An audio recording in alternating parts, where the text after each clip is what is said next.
안녕하세요. 쭈아나입니다. 벌써 이렇게 12월의 마지막 금요일이 됐습니다.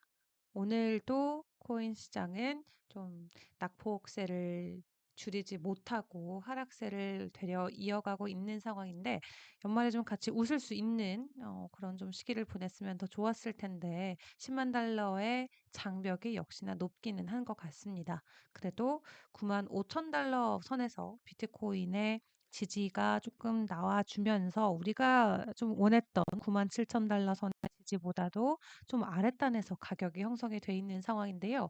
오늘자 시황 상황은 어떤지 좀 전문가들의 의견들 종합적으로 연결을 시켜보도록 하겠습니다. 자, 일단 비트코인의 사이클 최고점 아직도 멀었다라는 타이틀과 함께 오늘장 시장 상황 체크를 해보도록 할 텐데요. 너 왜 이렇게 조용하니? 너 무슨 생각하니? 라고 했을 때 요즘 우리들의 머릿속에 이런 생각이 들지 않을까 싶습니다. 나에겐 아직도 충분한 비트코인이 있지 않다. 이렇게 저점이 왔을 때, 조정이 나왔을 때, 현금만 있더라면, 총알만 있더라면 더 매수하고 싶다라는 생각이 강하게 드는 요즘인 것 같은데요. 일단 간밤 뉴욕 증시가 추가적인 산타랠리를 이어가진 못했습니다. 보합권에서 3대 지수가 마무리가 됐는데 M7만 놓고 보더라도 애플만 또 신고가를 홀로 경신을 하고 나머지 종목들은 되려 조정 흐름이 나왔고요. 그러한 흐름 속에서 비트코인 또한 추가적인 상승을 만들어내지는 못했습니다. 그럼에도 현물 ETF 기준으로는 되려 유입 흐름이 확인이 되면서 5거래일 만에 순유입으로 전환이 된 모습이고요. 간밤 뉴욕 증시 그리고 비트코인의 약세가 이어졌던 부분은 신규 실업수당 청구 건수가 예상보다 더 많이 나왔기 때문입니다. 신규는 그래도 2주 연속 감소세를 보였는데 2주 연속 계속해서 신규로 계속해서 실업보험을 청구하는 이 건수 한마디로 실업자들의 증가폭이 가파르게 증가하고 있다라는 거고 연준이 일단 내년부터는 좀 금리 인하 속도 조절하겠다라는 스탠스를 명확하게 보인 가운데 시장에서 좀 예민하게 보고 있는 고용 지표들이 이 시장의 예상치보다도 숫자가 더 크게 나온다라고 하면은 이게 경제에 대한 불안까지도 이어질 수 있는 만큼 간밤 뉴욕 증시 그리고 암호화폐 시장도 이 고용 지표발 매크로 지표발 좀 보합 흐름이 이어졌다라고 좀 풀이를 해볼 수가 있을 것 같아요. 그럼에도 저희가 앞에서 확인해 본 것처럼 아직까지도 이 사이클 안에서의 고점은 오지 않았다라는 게 팩트인 것을 잊지 않고 오늘장 상황들 좀 지켜보도록 할 텐데요. 일단 비트코인 안에서 나이 든 토큰이 증가한다. 한마디로 비트코인을 사고 오랫동안 홀딩하는 롱텀 홀더들의 비중이 증가하고 있다고 합니다. 그래서 우리가 이거를 비트코인의 평균 코인 연령 이렇게 이야기를 하는데 오랫동안 비트코인을 보유하고 있는 이 장기 입형 라인들이 되려 증가하는 모습이 포착이 되면서 5년 동안 거래하지 않은 비트코인의 공급 물량이 증가하고 있다고 합니다. 그러니까 2019년부터 지금까지 매도하지 않고 그냥 가만히 비트코인을 보유하고 있는 비트코인의 공급량이 증가하고 있다. 한마디로 장기 보유자들의 강한 이 매수 흐름이 홀딩 흐름이 비트코인의 가격에는 상승의 하나의 시그널이 될 수 있겠다. 풀이를 해볼 수가 있겠고요. 그리고 비트코인 사이클 최고점 아직 멀었다라고 이야기한 거는 크립토컨트의 주기영 대표였습니다. 이 다가오는 약세장을 예측하는 사람들은 지난 2년 동안 비트코인이 강세장을 유지해 왔다는 온체인 데이터를 무시하고 있을 가능성이 높다라고 주경 대표가 이야기를 했는데요. 일단 주 대표에 따르면 암호화폐 고래들이 상위 암호화폐 자산을 대량으로 축적하는 건 뉴스 가치가 있는 이벤트에서는 일상적인 이벤트로 바뀌었다라고 이야기하면서 아직도 강세장이 끝나지 않았음을 증명하는 부분이다라고 이야기를 하고 있습니다. 불과 2년에서 3년 전만 하더라도 고래가 샀다. 이거 소식 하나 나오면 시장에는 충격파를 던졌는데 이제는 고래들이 사든 팔든 더 이상은 큰 속보는 아니다. 그냥 예상되는 일상적인 정보일 뿐이다라고 이야기를 했습니다. 옛날에 이제 우리가 웨일스 알럿이라 그래서 고래들이 이체하고 이런 것들을 굉장히 좀 중요한 지표로 자리매김을 했었는데 지금은 고래들이 비트코인을 축적하는 거는 이제 일상적인 게 됐다. 더 이상 시장이 크게 혼란을 겪거나 충격을 받지 않는다라고 이야기를 하면서 현재 온체인 데이터 안에서의 내용을 확인을 해봤을 때 일주일 동안 70억 달러가 시장에 여전히 진입이 되고 있는 등 강세장에 있는 것은 분명하다라고 이야기를 하고 있습니다. 그러면서 강세장 끝나지 않았고 비트코인이 거품에 들어가면 모든 애널리스트는 이 사이클의 상단에 대해서 비명을 지르게 될 것이다라고 이야기하면서 되려 급등 가능성을 시사를 하고 있는데요. 뭐 간략하게 정리를 하자면 현재로서 버블 아니고 상승 사이클이 지속되는 동안 30% 이상 하락할 가능성은 매우 낮은데 이러한 하락이 발생하더라도 조정 이후 가격이 30% 이상 또 반대로 상승할 가능성도 높기 때문에 단기간 안에 좀 조정이 급격하게 나올 수 있는 변동성에는 주의를 해야 된다라고 이야기를 하고 있습니다.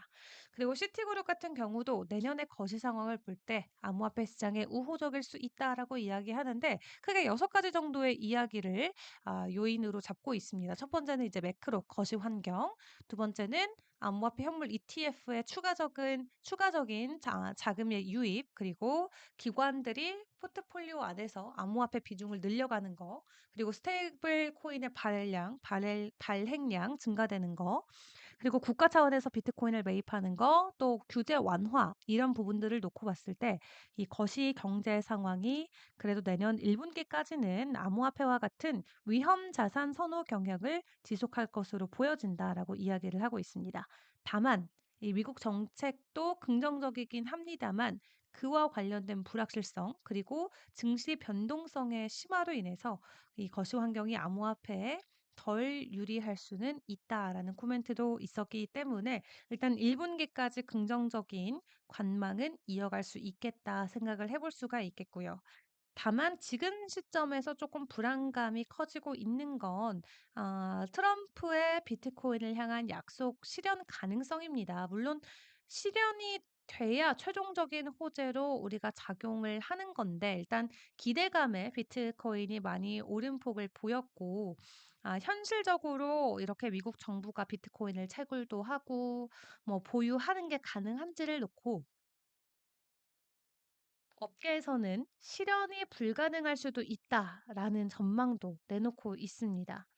트럼프 정책이 뭐 채굴 업계에게 유리하게 작용될 가능성은 있지만 동시에 또 중국과의 무역 전쟁이 비트코인 채굴 장비 이 가격 상승을 초래할 위험도 존재하기 때문에 남은 비트코인을 전부 다 미국이 채굴하는 것은 현실적으로 실현 가능성이 낮다라는 거고요.